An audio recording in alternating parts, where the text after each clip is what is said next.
বন্ধুরা দেখো এই বৃষ্টির মধ্যেও কীরকম আমার সাথী বন্ধুটা ঘাস কাটতে এসছে। কারণ ছোট জায়গায় বলে আমি সঙ্গে আর মেশিন নিয়ে আসিনি, এই একাই করছে, এখনই শেষ হয়ে যাবে।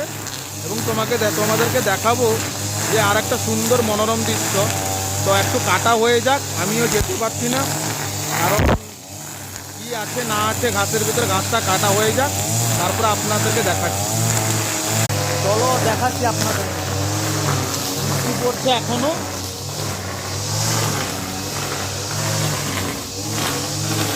কত সুন্দর মনোরম দৃশ্য দেখবেন।